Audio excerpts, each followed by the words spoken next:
Good evening, everyone. Welcome to my channel. Let's learn QA. And in this video, I will be covering some interview questions for Playwright with TypeScript. This is the part two of the video. I have already covered part one in my previous video, in which I have shared 10 different questions for the interview related to the Playwright with TypeScript.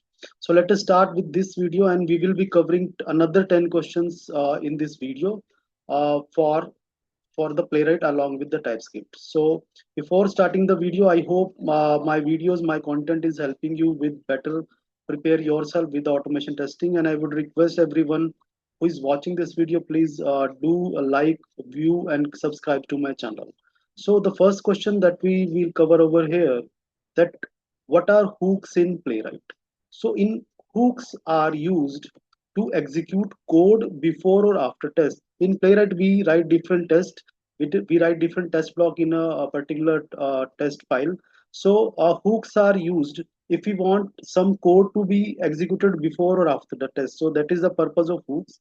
And there are different types of hooks are there. They are before all, before each, after each, and after all. These are the different types of hooks available in Playwright.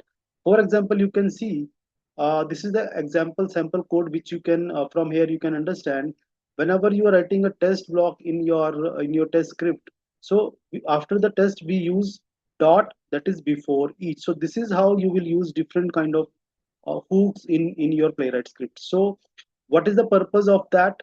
The purpose of the hooks are we can launch application, we can do the login setup, and we can also do the cleanup activity. So this is how the hooks will help us, because they will always execute either before or after the test. So this is how we know about the uh, hooks in the Playwright. So next question is about now same question that can be a counter question on the same previous question. Explain difference between before all and before each, because there are these are two different type of hooks, before all and before each. So the difference between two is that before all, as the name indicates, suppose you are having multiple test block in your test script. So before all, it will run once before all the test. As the name indicate, it will run before all the test, and so it will always only once. On the other hand, before each hook will run, it runs before every test. So suppose if you have three test block in your test script, so before each hook will be run three times. On the other hand, before all hook will run only one time. So what is the faster execution? Because we are using before all, it will execute only once, so it will be faster. On the other hand, it is more isolation, because that will be executed before each test. So the isolation will be more in case of before each. And the next difference can be shared setup.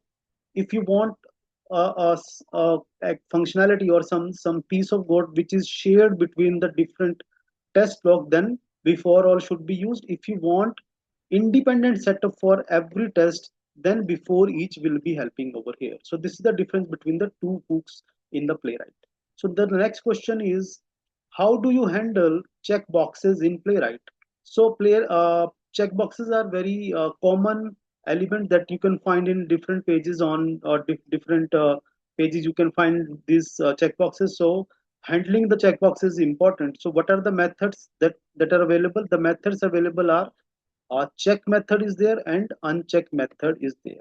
If you want to check, yani if you want to select the particular checkbox, so this is how you will be writing it: await page dot locator and the locator and dot check. Check method will select a particular checkbox, and uncheck will be unchecking it, unselecting it.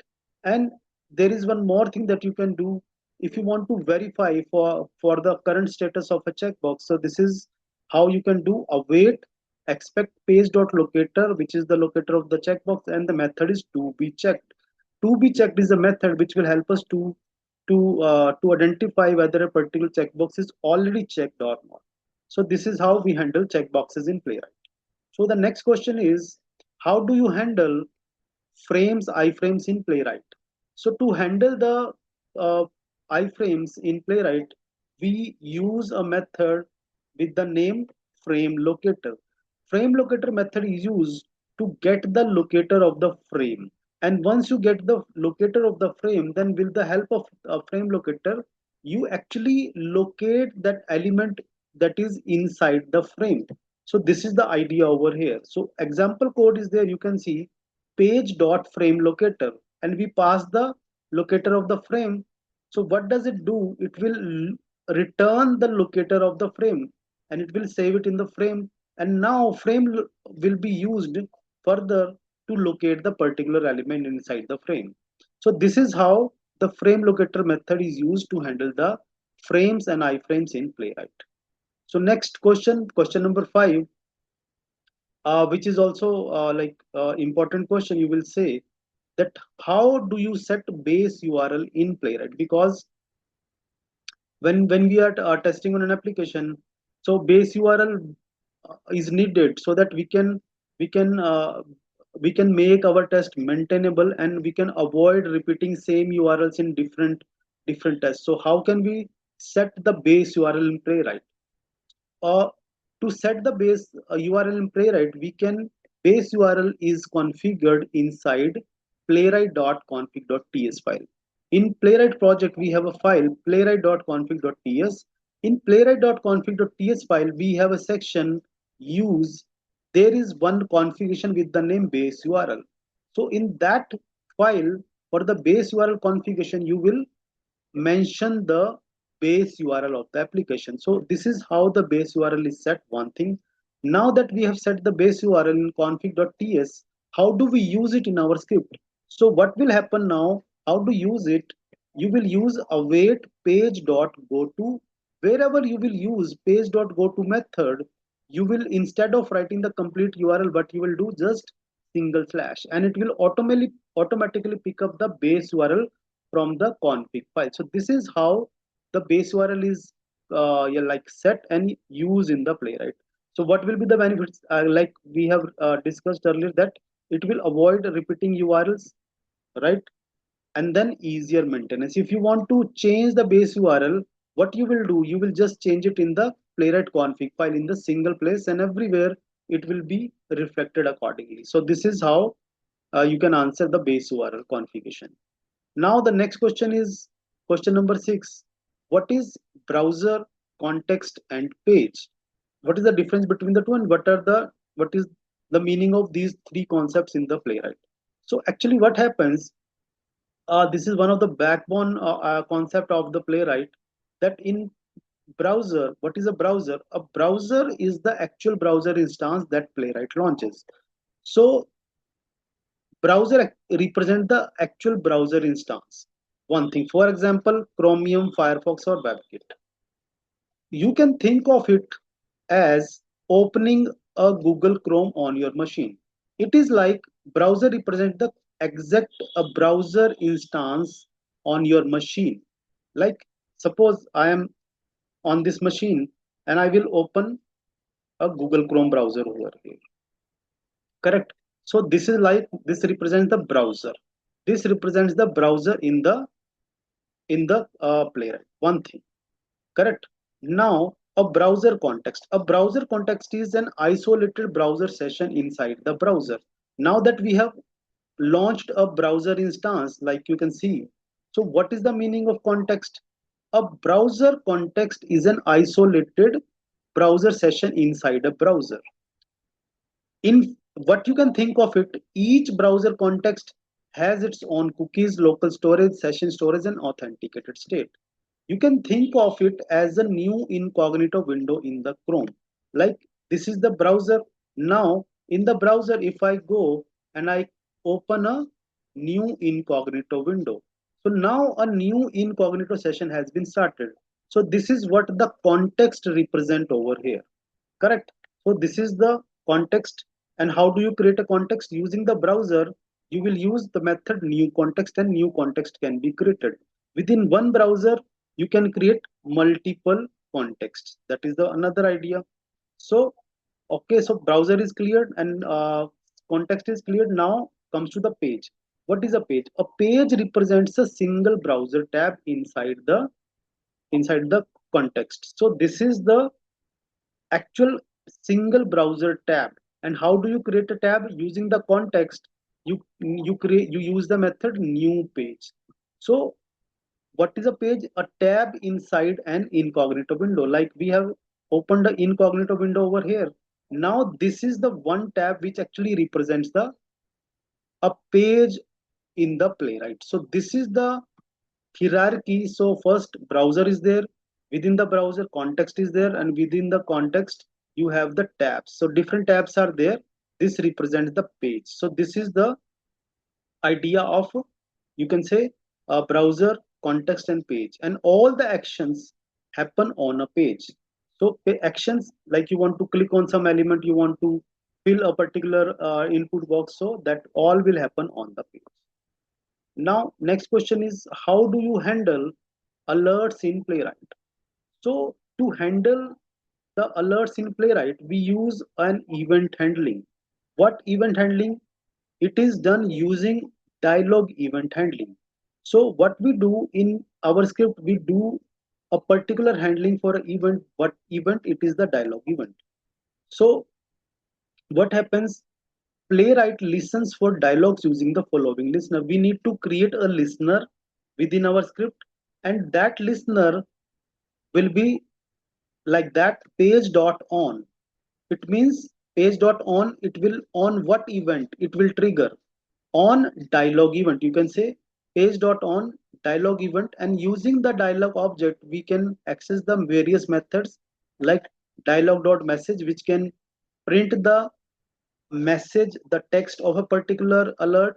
And if you want to accept, you want to click on OK button on the dialog, then the method is accept. And if you want to click on cancel, then dialog dot dismiss. So this is how you will be handling the alerts in Playwright.